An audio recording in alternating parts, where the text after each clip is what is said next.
Ayun po, kung titignan po natin, nung po tayo naging kalihim, halos 200. Isipin nyo, 200 lugar ang walang fire station o walang fire truck.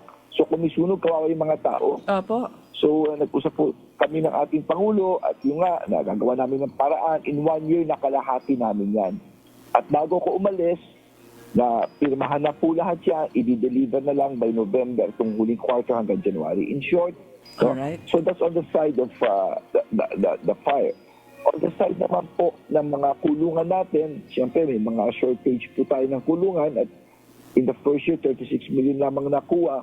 Ang ginawa po namin, sabi ko po kay Superintendent Ruel na nangangasiwa ng jail, ito gawin natin, Ruel, ano ba yung demographics niyan? No? Sino ba yung mga nakakulong?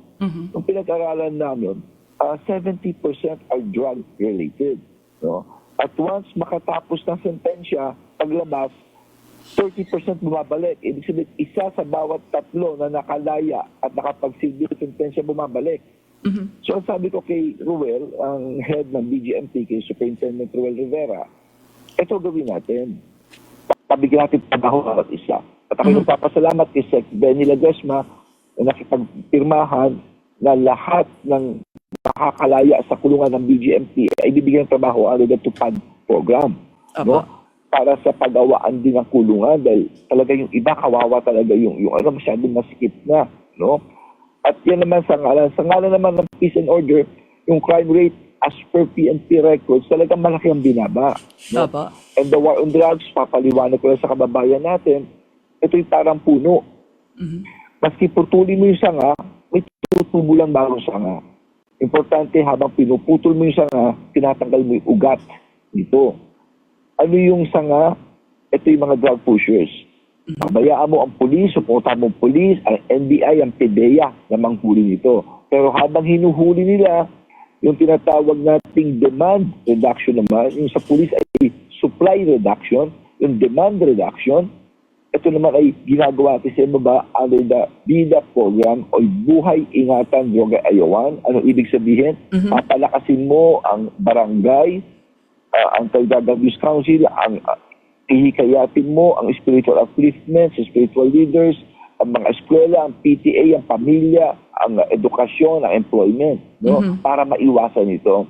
So that's what we do. We go all over the country, we promote healthy lifestyle, etc. sa mga bata, at nakikipag-meeting tayo sa police, sa jail, sa mga fiscal, sa mga judges to discuss ways, no?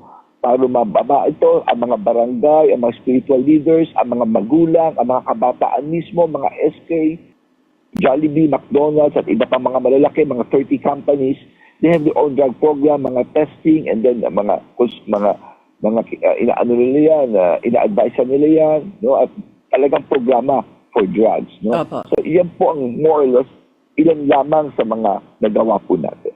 Alright.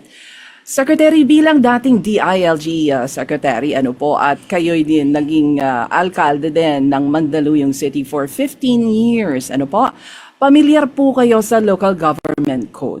Ngayon, sa tingin niyo po ba may depekto na yung batas at kailangan na nating itugma sa panahon ngayon? Sa palagay niyo po? Well, alam niyo, sa ating mga nakikinig, ang local government code, ito yung libro ng mga batas na nagsasaad kung ano ba ang function, ano responsibilidad ni governor, na kanyang vice governor, ni mayor, ni vice mayor, ni barangay captain. In short, ng lokal na pamahalaan. At ano naman ang responsibilidad na dapat gawin ng nasyonal. Yung pangit sila tuturuan eh. No? So ito nasasaad dito. Pero ito yung ginawa noong 1991, no? Matagal na. At ngayon lumalabas, maganda ang kanyang adikain. Pero siyempre, hindi perfecto ito at meron na mga dapat gawin. No? Number one, ang nakalagay dito, ang barangay daw ang magpapagawa ng barangay road. Kaya alam naman natin, hindi lahat ng barangay may kaya at karamihan hindi kaya papagawa. Ang sweldo lang nga, hirap na eh, papagawa pa ng kalye. So kung gano'n, nahihirapan yung ating mga kababayan. No? Dapat baguhin ito. Number two, yung eskwelahan. Alam naman natin, kailangan eskwelahan sa ating mga bata. Nakasaad dito sa local government code na magpapagawa ng eskwelahan ay ang ating local government units. No? Hindi rin nila kaya yan. Kaya dapat dyan national na. Ngayon naman, ginagawa naman yung iba ng national talaga. Pero dapat makili delineate yan. Kundi maapektuhan ang ating mga bata. Pangatlo, galing tayo sa COVID. Nakita natin ang kahalagahan ng hospital. At kuminsan, kung medyo tatamaan ka ng hindi maganda, kailangan mo ng specialized hospital, yung mga magagaling na doktor, intubation. Ang tawag dyan ay tertiary hospital. Nakalagay sa local government code na ang provide ng tertiary hospital ay ang probinsya. Pero alam mo, may mayaman na probinsya at hindi kayaman na probinsya at may mahirap na probinsya na hindi nila kaya magkaroon ng tertiary hospital na dapat magpagawa ang national. Kaya kuminsan, kawawa naman yung mamamayan, wala mapuntahan na ospital na tertiary. No? So lahat ito, no, iilan lamang yan. Maraming dapat baguhin sa ating local government code. Alright. Secretary, it's everybody's knowledge nung mga nakaraang mga linggo ay nag-file po kayo ng Certificate of Candidacy. Ano po? Ngayon, bilang tumatakbong senador, ano po ba ang ipaglalaban ng isang Benhur Abalos? Well, number one, no, ipaglalaban natin ang kalidad na buhay. Importante yung quality of life. No?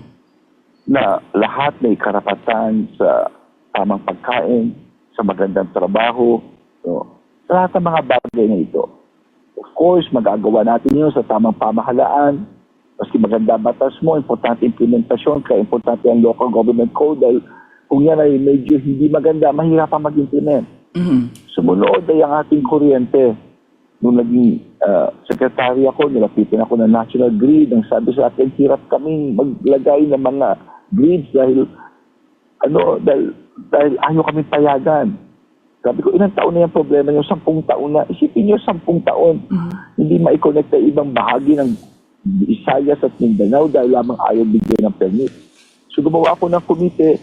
In 6 months, nagawa ka agad yan at nagkaroon ng kuryente. Kumanda. No?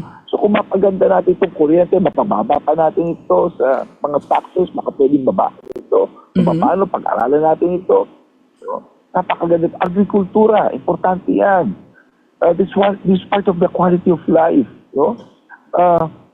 Ngayon, ginagawa ni Secretary Laurel na ating mahal na Pangulo, yung tinatawag natin top insurance kung bumabagyo, yung pautang sa ating mga kababayan na magsasaka, alos 1%, 2%. Pero once matapos ang termino, wala na po yan. Kaya dapat ituloy po yan, trail registration. At kanilang sakahan. Dapat ma-incentivize ang mga may-ari ng sakahan. Dapat nga babaan ang taxes nila. At hindi lamang yun, yung mga anak ng ating magsasaka. Dapat maalalayan sa eskwelahan. Okay lang, may baong pa yan. No? So yung mga ganong klase, sa ibang bansa kasi talagang they're heavily subsidized. No? Ito magandang ginagawa ng ating Pangulo at dapat maituloy lamang po ito. So yan po ang aking no-offer. Isang kalidad na buhay sa bawat pamilyang Pilipino. Alright.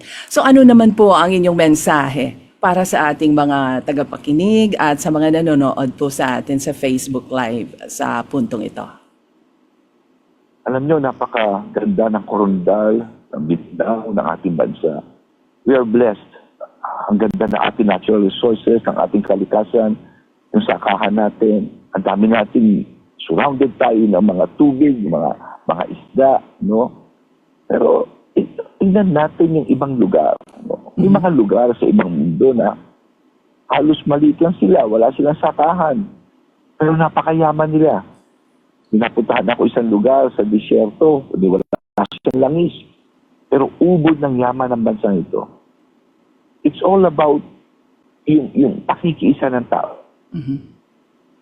It's being called proactive, no?